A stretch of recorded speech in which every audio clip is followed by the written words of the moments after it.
والنخل ذات الأكمام والحب ذو العصف والريحان فبأي آلاء ربكما تكذبان آمنت بالله صدق الله العظيم والأرض وضعها للأنام، اور اس نے یعنی اللہ نے زمین کو پیدا کیا ہے مخلوق کے لیے، فیہا اس میں فاکہۃ مختلف پھل ہیں، والنخل اور کھجوریں، ذات الاکمام غلافوں والی، والحب اور اناج بھی، ذو العصف بھوسا والا، والریحان اور خوشبودار پھول۔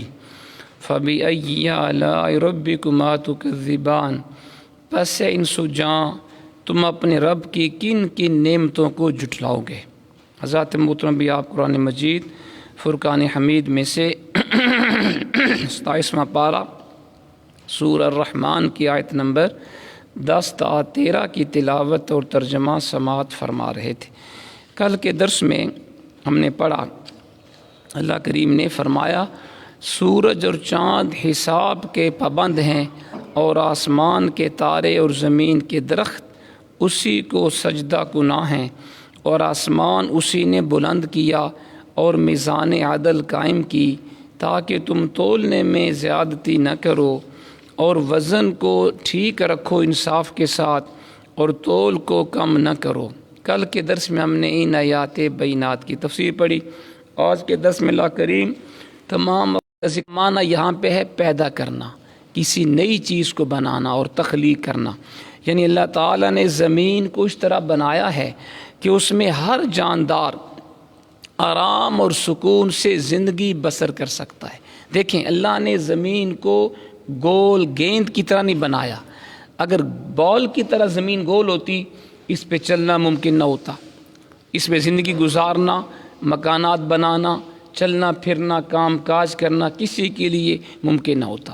پھر رب کریم نے زمین کو زیادہ گرم بھی نہیں بنا دیا کہ اس کے اوپر زندگی گزارنا مشکل ہو جائے، زیادہ سرد بھی نہیں بنایا، زیادہ کھردرا بھی کیچڑ والی زمین بھی ہر جگہ پہ نہیں ہے تاکہ چلنا مشکل ہو۔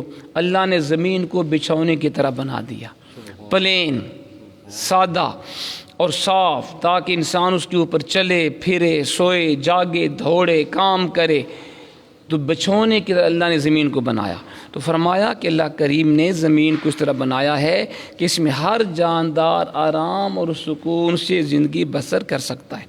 پھر اللہ نے وہ ساری چیزیں زمین کے اندر پیدا فرما دی جو انسانی زندگی کے لیے ضروری ہیں، جیسے ہوا ہے، روشنی ہے، پانی ہے، آگ ہے، اشیاء خوردنی ہیں، آرام و آسائش کے سارے لوازمات اللہ نے زمین کے اندر پیدا فرما دیے تاکہ ہر چیز اپنی ضروریات زندگی حاصل کر سکے۔ زمین کے اندر بے شمار مخلوقات ہیں، ہمیں تو ان کے نام بھی نہیں آتے، ہم تو ان سے واقف بھی نہیں، ہم تو صرف ان کو جانتے جو ہمارے سامنے ہیں، جو زمین کے اندر پوشیدہ ہیں کس کو پتہ ہے، جو سمندر کے اندر اللہ کی مخلوقات ہیں کس کو پتہ ہے۔ تو اس لیے اللہ کریم نے زمین کے اندر وہ ساری چیزیں پیدا فرما دیں جو ہر مخلوق کی زندہ رہنے کے لیے ضروری ہیں۔ مچھلیوں کو کیا چاہیے، سمندر کی مخلوق کو کیا چاہیے، وہ بھی زمین کے اندر ہے، چیونٹیوں کو اور جناب جن اور انسانوں کو اور حیوانات کو، شجر و حجر کو کیا کچھ چاہیے، کیڑے مکوڑوں کو، وہ سب چیزیں اللہ نے زمین کے اندر پیدا فرما دی۔ پھر فرمایا کہ اللہ نے ہر چیز زمین کے اندر پیدا کی، ضروریات زندگی ان کو پہنچائیں، اور تبھی مقاصد کو پایا تکمیل تک پہنچانے کے سارے سامان۔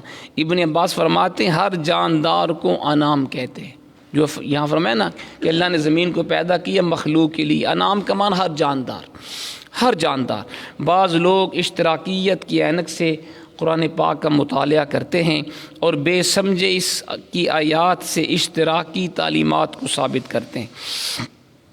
یہ اشتراکیت سوشلزم یہ روس سے شروع ہوا تھا، ایک تھیوری ہے۔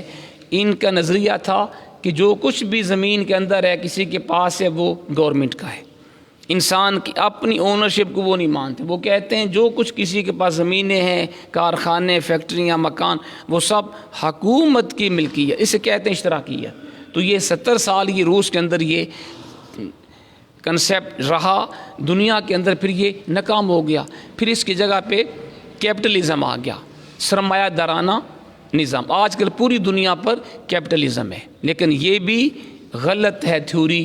یہ کہتا ہے کہ ہر انسان جو کچھ کمائے وہ اس کا خود مالک ہے، اس کی مرضی ہے کسی کو دے، مرضی ہے نہ دے، ٹھیک ہے۔ خواہ اس کے پڑوس میں لوگ بھوکے مرتے رہیں، اس کے اوپر کوئی ضرور نہیں کہ وہ دوسروں کی ہیلپ کرے۔ تو یہ نظریہ بھی اسلام کے خلاف ہے۔ اسلام کا نظریہ یہ ہے کہ ٹھیک ہے جو بندے نے کمایا وہ اس کا اپنا ہے، لیکن اس کے اندر غریبوں کا بھی حق ہے، ہمسایوں کا حق ہے، رشتہ داروں کا حق ہے، اس کے اندر معاشرے کا حق ہے۔ یہ نہیں ہے کہ بندہ خود چکن بریانی یا قورمے کھاتا رہے اور اس کے آس پاس لوگ بھوکے رات گزار دیں، یہ اسلام نے اس کی اجازت نہیں دی۔ تو اسلام کا نظریہ کیپٹلزم اینڈ سوشلزم کے درمیان ہے، اور دوسری طرف اس نے کہا کہ جو انسان کے پاس ہے وہ اس کا اپنا ہے، لیکن معاشرے کا بھی اس پہ حق ہے۔ تو یہ اشتراکیت والے لوگ اس آیت سے یہ ثابت کرتے ہیں، وہ کہتے ہیں جی کہ لغت عرب کے مطابق وہ کہتے ہیں انعام کو انسان کا مترادف قرار دیا گیا، یعنی یہاں پہ انعام سے مراد ہے انسان۔ اور انہوں نے کہا کہ اس آیت سے ثابت ہوتا ہے کہ زمین سارے انسانوں کے لیے مشترک ہے، سارے انسانوں کی زمین ہے مشترک، اور چونکہ ہر ملک کی حکومت وہاں کے باشندوں کی نمائندہ ہوتی ہے، اس لیے زمین کی ملکیت کے حقوق صرف حکومت کو حاصل ہیں۔ یہ اشتراکیت والے کہتے ہیں کہ پوری زمین انسانوں کے اندر مشترک، انسان اس کے مالک ہیں، اور چونکہ حکومت انسانوں کی نمائندگی کرتی ہے لہٰذا پوری زمین حکومت کی ہے۔ اس طرح یہ لوگ قرآن پاک کی آیت پر زیادتی کرتے ہوئے اللہ تعالیٰ سے بھی نہیں شرماتے۔ یہ نظریہ غلط ہے۔ انعام سے مراد صرف انسان نہیں ہے، عربی گرامر کی روح سے انعام میں انسان، حیوان، چرند، پرند، درند، کیڑے مکوڑے، سب چیزیں انعام میں شامل ہیں۔ پھر فرمایا فیہا فاکہۃ والنخل ذات الاکمام، اسی زمین میں اللہ نے مختلف پھل پیدا کیے اور کھجوریں غلافوں والی۔ اکمام جمع ہے کمن کی، اس سے مراد وہ غلاف ہے جو قدرتی طور پہ پھلوں کے اوپر چڑھا ہوتا ہے تاکہ ان کی رس اور ان کا نرم گودا ضائع نہ ہو جائے۔ کبھی آپ نے غور فرمایا جتنے پھل ہم کھاتے ہیں ان کے اوپر اللہ کی طرف سے ایک غلاف ہوتا ہے۔ کھجور کو آپ دیکھیں اس کے اندر بھی غلاف ہے، آم کے اوپر بھی غلاف ہے، تربوز کے اوپر، خربوزے کے اوپر، خوبانی کے اوپر، انگوروں کے اوپر، اور مزے کی بات یہ انار کے اندر بھی ہے۔ انار کو آپ جب نہ کاٹیں گے تو اس کے اندر بھی غلاف ہوں گے دانوں کے اوپر۔ تو یہ اللہ کی شان دیکھیے، ہر پھل کے اوپر اللہ نے غلاف رکھا ہے۔ کیوں رکھا؟ تاکہ ان کی رس اور نرم گودا ضائع نہ ہو جائے، موسمی تغیرات اس کو خراب نہ کر دیں، مکھیاں اور مچھر اس کو گندا نہ بنا دیں۔ اس لیے ہر پھل کے اوپر کور ہے، اللہ کی طرف سے چھلکا ہوتا ہے۔ جس مولا کریم نے تمہاری خوراک کے قدرتی اسباب کو اتنی خوبصورتی سے پیک کر دیا ہے، ان کو ہر طرح کے بیرونی نقصان دہ اثرات سے بچا، برے اثرات سے، نقصان دینے والے اثرات سے بچا کے رکھا۔ ہر پھل کے اوپر کور ہے، غلاف ہے، چھلکا ہے، تاکہ جب پھل انسان کھائے تو اس کے اندر کوئی نقصان دہ ذرہ اثرات جرثوم میں نہ ہوں۔ فرمایا والحب ذو العصف والریحان، اور اناج بھی بوسا والا اور خوشبودار پھل اللہ نے اس کے اندر رکھا۔ الحب کا معنی ہے اناج کے دانے، العصف کہتے ہیں گندم کو، اور جو کے پودے کے پتے جو بھوسا کے طور پہ استعمال ہوتے ہیں۔ گندم کے اوپر بھی بھوسا ہوتا ہے، جو کے اوپر بھی بھوسا ہوتا ہے۔ طرح طرح کے خوشبودار پھول، اس کو کہتے ہیں الریحان، یعنی جو اجناس اللہ نے پیدا کیے ان کا کچھ حصہ تمہارے کھانے کے کام آتا ہے، کچھ حصہ تمہارے جانوروں کی خوراک بنتا ہے۔ یہ جو بھوسا ہوتا ہے نا، گندم کا بھوسا، جو کا بھوسا اور اس طرح کے دیگر، وہ جانوروں کے کام آتے ہیں۔ اور کہیں رنگ برنگے پھول کھلے ہیں جو تمہاری افسردہ طبیعت کو تازگی اور شگفتگی بخش رہے ہیں۔ الغرض جدھر بھی تم دیکھو، جس چیز کو بھی دیکھو، اللہ کی رحمت کے جلوے تمہیں ہر جگہ نظر آئیں گے۔ کبھی آپ جائیں نا ادھر شکر پریاں جائیں، اور اوپر جو بنی ہے وہ جگہ پاکستان مانومنٹ، وہاں جا کے دیکھیں کتنے طرح طرح کے پھول ہیں، انسان کی طبیعت باغ باغ ہوتی ہے۔ کبھی آپ مری کی پہاڑیوں پہ جا کے دیکھیں اللہ کی قدرت کے نظارے کیا ہیں، کبھی آپ کاغان، سوات، نیران میں جا کے دیکھیں اللہ کی قدرت کے کیا کیا جلوے ہیں۔ انسان جب بھی ان خوبصورت مقامات پہ جاتا ہے اور اللہ تعالیٰ کی طرح طرح کی خوبصورت مخلوقات کو دیکھتا ہے تو انسان پکار اٹھتا ہے کہ یہ سارے میرے رب کی شان کی اظہار ہیں۔ اور آلا یہ جمع ہے، اس کا معنی ہے نعمتیں، نعمتیں۔ پھر فرمایا فَبِأَيِّ آلَاءِ رَبِّكُمَا تُكَذِّبَانِ، تم اپنے رب کی کن کن نعمتوں کو جھٹلاؤ گے۔ سورت کے آغاز سے لے کر یہاں تک بڑی بڑی عظیم الشان نعمتوں کو رب نے شمار کیا۔ ان میں ایسی نعمتیں بھی ہیں جن پر ہماری روحانی اور اخروی زندگی کی کامیابی کا دار و مدار ہے، جیسے ہوا، پانی، زمین، آسمان، سورج، چاند، یہ ہماری زندگی کے لیے ضروری ہیں۔ بعض نعمتیں وہ ہیں جن سے ہماری دنیاوی زندگی طرح طرح کی راحتوں اور آسائشوں سے بہرہ مند ہوتی ہے۔ بعض نعمتیں وہ ہیں جن میں ہماری مرضی اور رائے کو دخل نہیں، جیسے دن رات ہے، ہماری مرضی ہو نہ ہو دن نے آنا ہے، رات نے آنا ہے، موسم نے بدلنا ہے۔ نیز عدل و انصاف کے بارے میں ایسے احکام بھی ہیں جن سے ہمیں امن و سکون میسر آ سکتا ہے۔ ان نعمتوں کے ذکر کرنے کے بعد اب اللہ جنوں اور انسانوں کو فرما رہا ہے تم ہماری ان بے شمار نعمتوں میں سے کس کس نعمت کا انکار کرو گے۔ اے انسانوں، جنوں، اللہ کی نعمتیں تم شمار نہیں کر سکتے، گن نہیں سکتے، اور تمہاری کیسے جرت ہوتی ہے کہ تم اللہ کے نعمتوں کو انکار کرتے ہو؟ اور تم کتنے وہ انسان بدبخت ہیں، وہ جنات کتنے بدبخت ہیں جو اللہ کو چھوڑ کے غیروں کی پوجا کرتے ہیں۔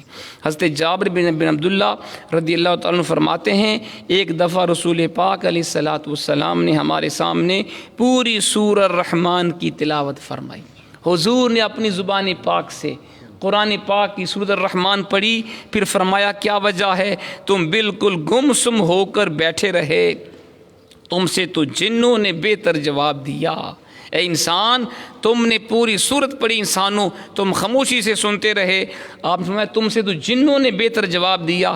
جب بھی میں یہ آیت پڑھتا فَبِأَيِّ آلَاءِ رَبِّكُمَا تُكَذِّبَانِ، اے جن و انس تم اپنے رب کی کون کون سی نعمت کو جھٹلاؤ گے، تو جن آگے سے جواب میں کہتے وَلَا بِشَيْءٍ مِّن نِّعَمِكَ رَبَّنَا نُكَذِّبُ فَلَكَ الْحَمْدُ، اے ہمارے رب ہم تیری کسی نعمت کا انکار نہیں کرتے، سب تعریفیں تیرے لیے ہیں۔ تو حضور نے فرمایا انسانوں صحابہ تم خاموشی سے سنتے رہے، تم نے آگے سے کوئی جواب نہیں دیا۔ جب میں یہ سورۃ الرحمن میں نے جنوں کے سامنے پڑھی تو جب بھی میں یہ پڑھتا فَبِأَيِّ آلَاءِ رَبِّكُمَا تُكَذِّبَانِ، اللہ کریم فرما رہا ہے اے جن و انس تم اپنے رب کی کن کن سی کون کون سی نعمتیں جھٹلاؤ گے۔ تو جنات آگے جواب دیتے حضور ہمارے رب نے ہمارے اوپر بے شمار نعمتیں کی ہیں، ہم اللہ کی کسی نعمت کا انکار نہیں کر سکتے، سب تعریفیں اللہ کے لیے۔ ہم پر ضروری ہے جب ہم یہ سورت سنیں اور جب بھی یہ آیت پڑھی جائے تو اس کے جواب میں ہم بھی یہی کہا کریں۔ جب بھی آپ یہ سورت پڑھیں یا کسی سے سنیں تو جب یہ آیت آپ کے سامنے پڑھی جائے فَبِأَيِّ آلَاءِ رَبِّكُمَا تُكَذِّبَانِ، اے جن و انس تم اپنے رب کی کون کون سی نعمت کو جھٹلاؤ گے، تو ہمارے اوپر ضروری ہے ہم کہیں کہ یا اللہ ہم تیری کسی نعمت کا انکار نہیں کر سکتے، ہم مانتے ہیں تو نے ساری نعمتیں انسانوں کے لیے پیدا کی ہیں، اور ہم یہ بھی جانتے ہیں کہ تم نے جن و انس کو اپنی بندگی کے لیے پیدا کیا ہے۔ تو اللہ تعالی ہمیں عمل کی توفیق عطا فرمائے۔